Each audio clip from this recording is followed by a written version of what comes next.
नमस्कार दोस्तों, स्वागत है आप सभी का आपके अपने यूट्यूब चैनल ऑब्जेक्टिव सेंटर पर। इस वीडियो में दोस्तों हम लोग फिटर सेकेंड सेमेस्टर का क्वेश्चन देखेंगे। तो फर्स्ट सेमेस्टर दोस्तों हमने कंप्लीट कर दिया था, तो फर्स्ट ईयर के जो भी स्टूडेंट हैं उनको फर्स्ट सेमेस्टर और सेकंड सेमेस्टर दोनों पढ़ने रहते हैं। तो फर्स्ट सेमेस्टर कंप्लीट हो चुका है। सेकंड सेमेस्टर में दोस्तों यानी कि हम लोग मॉड्यूल 1 पढ़ेंगे जो कि फर्स्ट ईयर का ही है। तो इसमें जो पहला मॉड्यूल है वो है ड्रिलिंग का। तो इस वीडियो में दोस्तों हम लोग ड्रिलिंग का क्वेश्चन देखेंगे। इसमें देखिए ड्रिलिंग में जो भी क्वेश्चन है वो हम लोग यहाँ पर डिस्कशन करेंगे। पहला क्वेश्चन इसमें देखिए क्या कहा गया है। क्या गया है, what is the name of the angle mark as X in the reamer. Reamer में यक्स रूप में चिन्हित कोण का नाम क्या है। देखिए दोस्तों, ये जो रिमर आपको दिखाया गया है इसमें जो चिन्हित कोण है ये आपका कौन सा एंगल है, तो ये आपका कहलाता है दोस्तों हेलिक्स एंगल। ठीक, तो यहाँ पर आपका करेक्ट आंसर क्या हो जाएगा, ऑप्शन नंबर सी। क्या हो जाएगा यहाँ पर, option number C, helix angle. दूसरा क्वेश्चन यहाँ पर है, what is the name of the process of finishing the drilled hole. Drill किए गए छेद को फिनिश करने की प्रक्रिया क्या है। तो देखिए ड्रिल किए गए छेद को फिनिश करने की जो प्रक्रिया है ये आपका रिमिंग कहलाता है। ठीक, अगर कोई ड्रिल है यानी छेद है उसको अगर फिनिश करना है तो वो हम लोग रिमिंग प्रोसेस के द्वारा उसको हम लोग फिनिश कर सकते हैं, यानी कि उसको और फिनिशिंग प्रदान कर सकते हैं। तीसरा क्वेश्चन है, why hand reamer have uneven spacing of teeth. क्यों हैंड रिमर के दांतों में असमान अंतराल होता है। देखिए हैंड रिमर जो होता है उसके दांतों में असमान अंतराल होता है। इसका मेन रीजन रहता है कि ये करता है रिड्यूस चैटरिंग। चैटरिंग को कम करने के लिए हम लोग दोस्तों क्या करते हैं, दांतों में असमान अंतराल देते हैं हैंड रिमर की। चौथा क्वेश्चन है, what is the purpose of clearance angle in twist drill. Twist drill में क्लियरेंस एंगल का उद्देश्य क्या होता है, यानी कि जो ट्विस्ट ड्रिल होता है उसमें हम लोग क्लियरेंस एंगल देते हैं, वह किस कारण देते हैं। तो देखिए उसका मेन पर्पज होता है कि ड्रिल के किनारों को घर्षण से रोकने के लिए हम लोग ड्रिल ट्विस्ट में हम लोग क्लियरेंस एंगल प्रोवाइड करते हैं, यानी कि prevent friction of drill behind the cutting edge. Drill के किनारों को घर्षण से रोकने के लिए हम लोग ट्विस्ट ड्रिल में क्लियरेंस प्रदान करते हैं। पांचवा क्वेश्चन है, what is the angle of counter sinking for riveting. Riveting के लिए काउंटर सिंकिंग का कोण क्या है। तो देखिए रिवेटिंग के लिए काउंटर सिंकिंग का जो एंगल होता है दोस्तों वो रहता है आपका 75 डिग्री। पांचवें का यहाँ पर ये आंसर करेक्ट हो जाएगा। छठा क्वेश्चन यहाँ पर कहा गया, what is the reason for over heated drill while drilling. Drilling करते समय ड्रिल के ओवर हीट होने का क्या कारण है। तो देखिए ड्रिलिंग करते समय ड्रिल के ओवर हीट होने का जो मेन रीजन है दोस्तों वो रहता है आपका क्लियरेंस एंगल इज इनकरेक्ट, यानी कि जो क्लियरेंस एंगल है अगर वह सही नहीं है तो ड्रिलिंग करते समय ड्रिल जो होगा वह ओवर हीट होने लगता है। ठीक, तो क्लियरेंस एंगल प्रोवाइड करना और सही सही प्रोवाइड करना माने रखता है। अगर आप सही क्लियरेंस एंगल नहीं देंगे तो जो ड्रिल होगा वो ओवरहीट हो जाएगा ड्रिलिंग करते समय। सातवां क्वेश्चन कहा गया, what is the name of the operation to enlarge the hole for given depth. दी गई गहराई के लिए छिद्र को बड़ा करने के लिए ऑपरेशन क्या है। तो अगर कोई गहराई के लिए छिद्र है, यानी कि अगर कोई छिद्र है, अगर उसको बड़ा करना है तो हम लोग कौन से उस पर ऑपरेशन करेंगे। तो इसके लिए हम लोग काउंटर बोरिंग करेंगे। ठीक, तो देखिए दी गई गहराई के लिए छिद्र को बड़ा करने के लिए ऑपरेशन क्या है, वो है काउंटर बोरिंग। तो सातवें के यहाँ पर सी आंसर करेक्ट हो जाएगा। आठवां क्वेश्चन कहा गया, what will happen if the clearance angle of the drill is more. यदि ड्रिल का क्लियरेंस एंगल कोण अधिक है तो क्या होगा। देखिए यदि ड्रिल का क्लियरेंस एंगल अधिक है तो होता क्या है कि cutting edge will become weak. Cutting edge क्या हो जाएगा, वह कमजोर हो जाएगा। तो क्लियरेंस एंगल कम कर देंगे तो ओवरहीट हो जाने लगेगा, और अधिक कर देंगे क्लियरेंस एंगल तो कटिंग एज जो होगा वह कमजोर हो जाता है। इसलिए कटिंग एज उतना ही रखा जाता है जितना कि होना चाहिए। अलग अलग मटेरियल के लिए कटिंग एंगल अलग अलग होता है। ठीक, अब देखिए नौवां क्वेश्चन है, what will happen if the spindle running out of centre while drilling. यदि ड्रिलिंग के दौरान स्पिंडल केंद्र से बाहर चल रहा है तो क्या होगा। तो देखिए ड्रिलिंग करते समय अगर स्पिंडल सेंटर से बाहर चलता है तो वहां पर क्या घटना घटती है कि वो over side hole are made, यानी कि जब सेंटर से बाहर जाएगा तो जाहिर सी बात है कि उसका जो आकार होगा वह अधिक आकार के छेद बन जाएंगे। ठीक, अब देखिए यहाँ पर 10वां क्वेश्चन है, what is the name of the element mark as X of the thread के यक्स के रूप में चिन्हित तत्व का नाम क्या है? तो देखिए यहाँ पर यक्स जो पार्ट दर्शाया गया है ये आपका कहलाता है दोस्तों आपका पिच। तो यहाँ पर 10वें का सी आंसर करेक्ट हो जाएगा पिच। 11 नंबर क्वेश्चन है what A represent in grinding wheel specification 32A46H8V। एक ग्राइंडिंग व्हील जिसका भी निर्देश 32A46H8V है, इसमें एक किसको इंगित करता है या किसको दर्शाता है? तो ये जो रहता है यहाँ पर टाइप ऑफ अब्रेसिव को बताता है, यानी कि अपघर्षक के प्रकार को बताता है। तो 11 का यहाँ पर डी आंसर करेक्ट हो जाएगा, अपघर्षक का प्रकार। अब 12 नंबर का क्वेश्चन है what is to be done after dressing the grinding wheel to run concentric.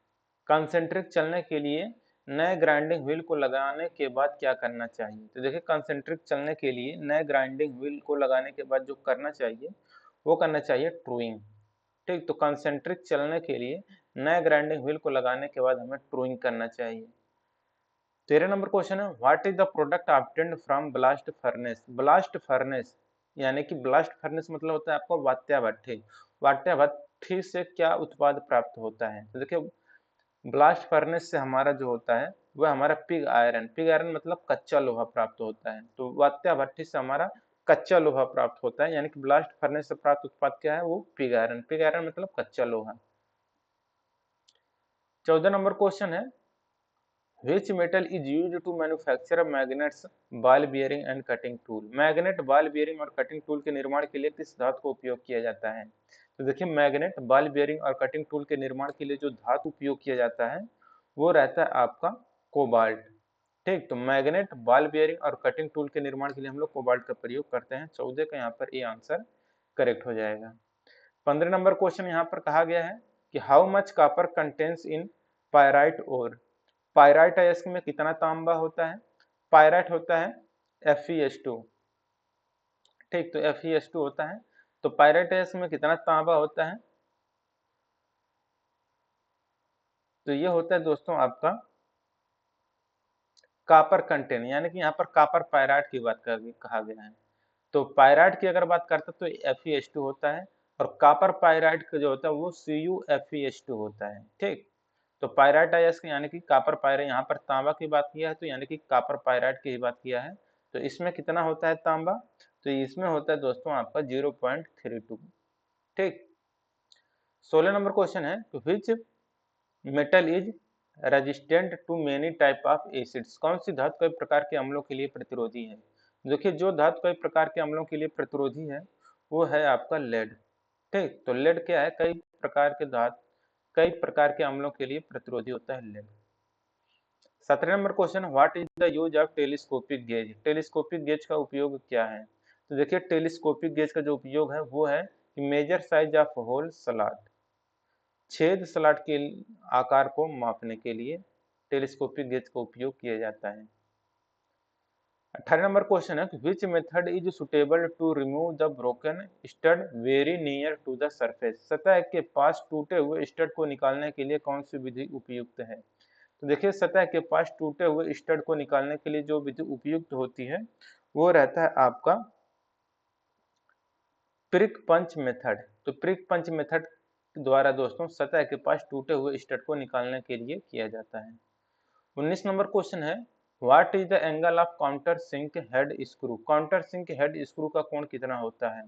तो देखिए काउंटर सिंक हेड स्क्रू का जो एंगल होता है वो रहता है आपका 90 डिग्री। ठीक, तो काउंटर सिंक हेड स्क्रू का जो एंगल होता है वह होता है 90 डिग्री। 19 का यहाँ पर बी आंसर करेक्ट हो जाएगा। अब देखिए 20 नंबर का क्वेश्चन है what is the name of the angle in the drill bit mark as X. X के रूप में दोस्तों ये जो दिखाया गया है ये क्या है? ठीक, तो यहाँ पर देखिए ये जो एक्स पार्ट है ये हमारा कहलाता है लिप क्लियरेंस एंगल। ठीक, तो लिप क्लियरेंस एंगल यहाँ पर दर्शाया गया है एक्स पार्ट के द्वारा। अब देखिए 21 नंबर क्वेश्चन है which angle is determined by the helix angle in drill bit. Drill bit में हेलिक्स कोण किस कोण से निर्धारित होता है? तो देखिए ड्रिल बिट में हेलिक्स एंगल जो होता है ये जो निर्धारित होता है दोस्तों ये होता है रैक एंगल से। तो 21 के यहाँ पर बी आंसर करेक्ट हो जाएगा रैक कोण। तो ड्रिल बिट में हेलिक्स एंगल रैक एंगल से निर्धारित होता है। 22 number question, what is the use of reamer, reamer का उपयोग क्या है। तो देखिए रिमर का जो प्रयोग किया जाता है वो किया जाता है finishing to correct size of the drilled hole, drill किए गए छेद को सही आकार की फिनिशिंग देने के लिए हम लोग रिमर का प्रयोग करते हैं। यानी कि अगर कोई छेद है, ड्रिल किया हुआ छेद है, तो अगर उसको सतह को परिष्कृत करना है यानी कि उसमें फिनिशिंग प्रदान करना है तो उसमें हम लोग रिमर का प्रयोग करेंगे। और रिमर के द्वारा बहुत ही कम मटेरियल का घिसाव होता है, और घिसाव होने से दोस्तों क्या होता है कि जो बहुत कम घिसेगा तो वो क्या करता है, सतह को चिकना बनाता है। अब देखिए 23 नंबर क्वेश्चन है, what is the purpose of type and twist drill, type and twist drill का उद्देश्य क्या है। देखिए टाइप एंड ट्विस्ट ड्रिल का जो उद्देश्य है दोस्तों वो है आपका कि used for normal low carbon steel, सामान्य निम्न कार्बन स्टील के लिए उपयोग किया जाता है। ठीक, तो 23 यहाँ पर डी आंसर करेक्ट हो जाएगा। 24 नंबर क्वेश्चन है कि which reamer will have a long taper lead, कौन से रीमर में लंबा टेपर लीड होता है। तो देखिए कौन जिस रीमर में लंबा टेपर लीड होता है वो रहता है आपका सॉकेट रीमर। तो सॉकेट रीमर में लंबा टेपर लीड होता है। 25 number question, what is the function of pilot in the hand reamer with pilot, pilot के साथ हैंड रीमर में पायलट का कार्य क्या है। तो देखिए पायलट के साथ हैंड रीमर में जो पायलट का कार्य है वो है दोस्तों आपका keep reamer concentric with hole to be reamed, reamer को रीम्ड होने वाले होल के साथ कॉन्सेंट्रिक करने के लिए। 26 नंबर क्वेश्चन है, which decides the point angle of drill, drill के बिंदु कोण को कौन तय करता है। तो देखिए पॉइंट एंगल, ड्रिल का जो पॉइंट एंगल होता है उसको जो निर्धारित करता है वो निर्धारित करता है जॉब मटेरियल, यानी कि दोस्तों अलग अलग मटेरियल के लिए जो ड्रिल का पॉइंट एंगल होता है वह अलग अलग रखा जाता है। ठीक, तो जैसा मटेरियल होगा वैसा पॉइंट एंगल रखा जाता है। तो 26 के यहाँ पर भी आंसर करेक्ट हो जाएगा। 27 नंबर क्वेश्चन है, what is the drill size for reaming a 10 mm hole if under size is 0.2 mm and over size is 0.05 mm, 10 mm के छेद की रीमिंग करने के लिए ड्रिल आकार क्या होगा अगर अंडर साइज 0.2 mm और ओवर साइज 0.05 mm है। तो ये हो जाएगा यहाँ पर 27 के यहाँ पर बी आंसर कि 9.75 mm। तो 27 के यहाँ पर बी आंसर करेक्ट हो जाएगा। 28 नंबर क्वेश्चन है, what is the name of the tool, चित्र में ये जो टूल आपको दिखाया गया है ये किस प्रकार का टूल है। तो देखिए दोस्तों ये जो टूल है आपका ये कहलाता है आपका स्टार व्हील ड्रेसर। तो स्टार व्हील ड्रेसर की फिगर दिया गया है। 29 नंबर क्वेश्चन है, which indicates the strength of bond in grinding wheel, grinding wheel में जो बॉन्ड होता है उसके स्ट्रेंथ को कौन इंडिकेट करता है। ठीक, तो ग्राइंडिंग व्हील में बॉन्ड की ताकत को कौन निर्धारित करता है। तो ये निर्धारित करने का काम करता है ग्रेड, यानी कि ग्राइंडिंग व्हील में जो बॉन्ड की ताकत होती है वो ग्रेड के अनुसार हम लोग उसमें विभाजित किए हैं, यानी कि ग्रेड जैसा होगा उस हिसाब से उसकी स्ट्रेंथ होती है। 30 नंबर क्वेश्चन है, what is the name of the defect if the surface of grinding wheel develops smooth and shining appearance, उस दोष का नाम क्या है अगर ग्राइंडिंग व्हील की सतह चिकनी और चमकदार हो जाए। ठीक, तो देखिए अगर ग्राइंडिंग व्हील की सतह चिकनी और चमकदार हो जाए तो उसमें जो दोष उत्पन्न होगा दोस्तों वो दोष रहता है आपका ग्लेजिंग का। ठीक, तो यहाँ पर आपका 30 का करेक्ट आंसर ऑप्शन नंबर ए हो जाएगा। तो यहाँ पर आपका ग्लेजिंग करेक्ट आंसर हो जाएगा ऑप्शन नंबर ए। 31 नंबर क्वेश्चन कह रहा है यहाँ पर, why agricultural equipment is made of wrought iron, तो क्यों कृषि उपकरण रॉट आयरन से बनते हैं। Why agricultural equipment is made of wrought iron, तो कृषि उपकरण रॉट आयरन से क्यों बनाए जाते हैं। इसका मेन रीजन रहता है दोस्तों कि कोरोजन रेजिस्टेंट, यानी कि वो जंग प्रतिरोधी होते हैं, इसलिए रॉट आयरन यानी कि पिटवा लोहे से बनाया जाता है। 32 number question, what is the name of the part mark as in blast furnace, blast furnace यानी कि वात्या भट्ठी में यक्ष के रूप में चिन्हित भाग का नाम क्या है। देखिए ये जो वात्या भट्ठी दिखाया गया है इसमें जो ये है ये आपका क्या है, तो ये है दोस्तों आपका ट्वियर, ट्वियर है ये। ट्वियर के द्वारा हम लोग क्या करते हैं, इसी के द्वारा हम लोग वायु प्रदान करते हैं, यानी कि यहाँ से हम लोग एयर यहाँ से प्रोवाइड करते हैं, वायु का झोंका यहीं से हम लोग प्रवाहित करते हैं। अब देखिए 33 नंबर क्वेश्चन है, what is the range of carbon content in cast iron alloy. Cast iron alloy में कार्बन कंटेंट की रेंज क्या होती है। तो देखिए कास्ट आयरन एलॉय में कार्बन कंटेंट की जो रेंज होती है दोस्तों वो रहता है आपका 2 से 4%। तो 33 के यहाँ पर ये आंसर करेक्ट हो जाएगा 2 से 4%। 34 number question, what is the name of the part mark as X in vernier micrometer.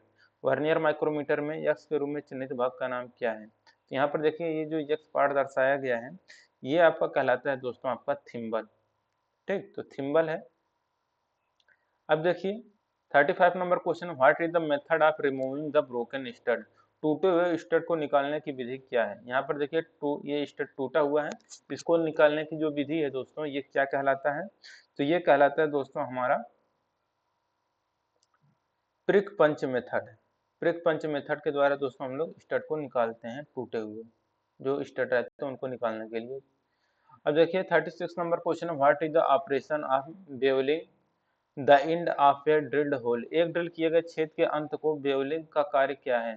तो एक ड्रिल किए गए छेद के अंत को बेवलिंग करने का जो कार्य रहता है वो रहता है आपका काउंटर सिंकिंग।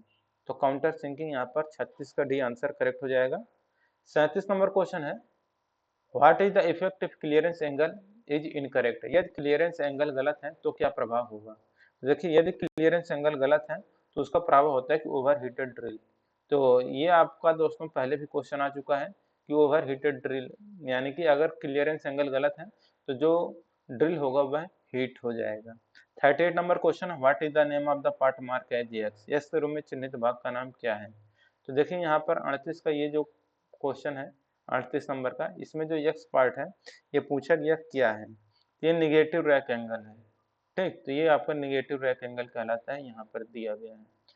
39 नंबर क्वेश्चन है, which reamer is used for reaming internal metric Morse taper hole. आंतरिक मैट्रिक मोर्स टेपर होल को रीमिंग करने के लिए किस रीमर का उपयोग किया जाता है। तो देखिए आंतरिक मैट्रिक मोर्स टेपर होल्स को रीमिंग करने के लिए जो रीमर यूज किया जाता है वो रीमर रहता है आपका socket reamer with parallel shank, समानांतर शैंक के साथ सॉकेट रीमर। अब देखिए यहाँ पर है 40 नंबर का क्वेश्चन, कहा गया है name the type of the reamer. इस रीमर के प्रकार का नाम बताएं। तो देखिए ये जो आपको रीमर दोस्तों फिगर में दिखाया गया है ये आपका कहलाता है हैंड रीमर। यहाँ पर ऑप्शन नंबर ए करेक्ट हो जाएगा, हैंड रीमर। 41 नंबर क्वेश्चन है, 41 नंबर क्वेश्चन है, what is the name of the part mark as X. X से चिन्हित भाग का नाम क्या है। तो देखिए यहाँ पर जो ये एक्स पार्ट दर्शाया गया है दोस्तों ये आपका कहलाता है आर्बर। ठीक, तो आर्बर यहाँ पर आपका करेक्ट आंसर हो जाएगा option number A, arbor. 42 number question है, which reamer has a long taper lead. कौन से रीमर में एक लंबा टेपर लीड होता है। देखिए जिस रीमर में एक लंबा टेपर लीड होता है दोस्तों वो रहता है आपका हैंड रीमर। ठीक, तो 42 के यहाँ पर भी आंसर करेक्ट हो जाएगा, हैंड रीमर। तो यहाँ पर 42 का भी आंसर करेक्ट हो जाएगा। 43 नंबर क्वेश्चन कह रहा है यहाँ पर, what is the type of defect on drill hole. Drill किए गए होल पर किस प्रकार का दोष है। तो देखिए ड्रिल किए गए होल पर जिस प्रकार के ये दोष है दोस्तों ये आपका जो देखिए है ये जो दोष है ये आपका ओवरसाइज होल। ठीक, ओवरसाइज होल यहाँ पर करेक्ट आंसर हो जाएगा। 44 number question, what is the defect if pores of the grinding wheel get clogged. अगर ग्राइंडिंग व्हील के छिद्र बंद हो जाए तो क्या दोष है। तो देखिए अगर ग्राइंडिंग व्हील के छिद्र बंद हो जाए तो जो दोष आएगा दोस्तों वो आएगा आपका लोडिंग का। तो 44 के यहाँ पर सी आंसर करेक्ट हो जाएगा, लोडिंग। 45 नंबर क्वेश्चन कह रहा है यहाँ पर कि which cast iron has the ability to reduce vibration and tool chattering in machine tool. किस कास्ट आयरन में मशीन टूल्स में कंपन और टूल चैटरिंग को कम करने की क्षमता होती है। तो देखिए जिस कास्ट आयरन में मशीन टूल्स में कंपन और टूल चैटरिंग को कम करने की क्षमता होती है वो रहता है आपका ग्रे कास्ट आयरन। तो 45 के यहाँ पर ये आंसर करेक्ट हो जाएगा, grey cast iron. 46 number question है कि which furnace is used to produce wrought iron. यानी कि राट लोहे, राट मतलब पिटवा लोहा, राट आयरन मतलब पिटवा लोहे का उत्पादन करने के लिए किस भट्ठी का उपयोग किया जाता है। तो देखिए पिटवा लोहा प्राप्त करने के लिए दोस्तों हम लोग जो यूज करते हैं भट्ठी वो रहता है हमारा पुडलिंग भट्ठी। ठीक, देखिए कच्चा लोहा प्राप्त करना होगा तो हम लोग ब्लास्ट फर्नेस का प्रयोग करेंगे। ठीक, कच्चा लोहा यानी कि पिग आयरन प्राप्त करने के लिए ब्लास्ट फर्नेस का प्रयोग करेंगे, और पिटवा राट आयरन यानी कि पिटवा लोहा हम लोग पुडलिंग भट्ठी से प्राप्त करते हैं। ठीक, 47 नंबर क्वेश्चन है, which ore is used to extract zinc, जस्ता निकालने के लिए किस अयस्क का उपयोग किया जाता है? तो देखिए जस्ता निकालने के लिए जो उपयोग किया जाता है दोस्तों, वो आपका रहता है कैलामाइन। ठीक, तो जस्ता निकालने के लिए हम लोग कैलामाइन का प्रयोग करते हैं, जस्ता यानी कि जिंक निकालने के लिए। अब देखिए 48 नंबर क्वेश्चन है, which tool is use to check the internal clearance of the bearing, किस उपकरण का उपयोग बियरिंग की आंतरिक क्लियरेंस की जांच करने के लिए किया जाता है? तो देखिए जिस उपकरण का उपयोग बियरिंग की आंतरिक क्लियरेंस की जांच करने के लिए किया जाता है, वो रहता है आपका फिलर गेज। तो 48 के यहाँ पर भी आंसर करेक्ट हो जाएगा, फिलर गेज।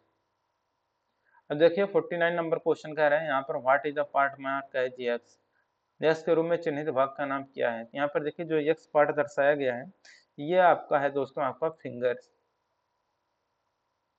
अब देखिए 50 नंबर क्वेश्चन है, what is the angle of acme thread, acme thread का एंगल कितना होता है? तो आपको भी पता होगा कि एक्मी थ्रेड जो होता है उसका एंगल होता है 29 डिग्री। 50 के यहाँ पर सी आंसर करेक्ट हो जाएगा। अब देखिए यहाँ पर 51 नंबर का क्वेश्चन कहा गया है कि what is the advantage of centre screw in die stock, die stock में सेंटर स्क्रू का क्या लाभ है? तो देखिए डाई स्टॉक में सेंटर स्क्रू का जो लाभ है वो है आपका कि to adjust the depth of cut, cut की गहराई को समायोजित करने के लिए। तो 51 के यहाँ पर भी आंसर करेक्ट हो जाएगा। अब देखिए 52 नंबर का क्वेश्चन है, यहाँ पर कहा गया है, what is the name of element of screw mark as X, X के रूप में चिन्हित स्क्रू के तत्व का नाम क्या है? तो देखिए यक्स के रूप में चिन्हित स्क्रू के तत्व का जो नाम है यहाँ पर, वो है आपका थ्रेड एंगल। यहाँ पर जो ये एंगल दिखाया गया है ये आपका थ्रेड एंगल है। तो 52 के यहाँ पर डी आंसर करेक्ट हो जाएगा। 53 नंबर क्वेश्चन कहा गया है, which term describe the axial movement of screw in one complete turn, कौन सा पद एक पूर्ण घुमाव में स्क्रू के अक्षीय गति का वर्णन करता है? देखिए जो पद एक पूर्ण घुमाव में स्क्रू की अक्षीय गति का वर्णन करता है वो रहता है आपका लेड, लीड है यहाँ पर। ठीक, तो एक पूर्ण घुमाव में स्क्रू की अच्छी गति का वर्णन कौन करता है? वो रहता है आपका लीड। तो 53 के यहाँ पर ए आंसर करेक्ट हो जाएगा। 54 नंबर क्वेश्चन कहा गया है कि how the size of drill bit is measured, drill bit का साइज कैसे मापा जाता है? तो देखिए जो ड्रिल बिट का साइज होता है इसको हम लोग जो मापते हैं दोस्तों, वो नापते हैं बिटवीन द लैंड। तो लैंड के बीच हम लोग उसी से हम लोग क्या करते हैं कि ड्रिल बिट का साइज मापते हैं। 55 नंबर क्वेश्चन है, what is the helix angle of general purpose drill, सामान्य प्रयोजन ड्रिल का हेलिक्स एंगल क्या है? देखिए सामान्य प्रयोजन ड्रिल का जो हेलिक्स एंगल होता है दोस्तों, वो रहता है आपका यहाँ पर 27.5 डिग्री। तो सामान्य प्रयोजन ड्रिल के लिए हेलिक्स एंगल होता है 27.5 डिग्री। तो 55 के यहाँ पर सी आंसर करेक्ट हो जाएगा। तो दोस्तों यहाँ पर हमारा आधा कंप्लीट होता है ड्रिल का, और वीडियो लंबा ना हो इसलिए दोस्तों जो आधा बचेगा ड्रिलिंग का जो पार्ट, 56 के आगे क्वेश्चन हम लोग देखेंगे कल। वीडियो अगर अच्छा लगा हो तो वीडियो को लाइक करिए और अपने दोस्तों के साथ शेयर करिए। मिलेंगे नेक्स्ट वीडियो में। Thank you.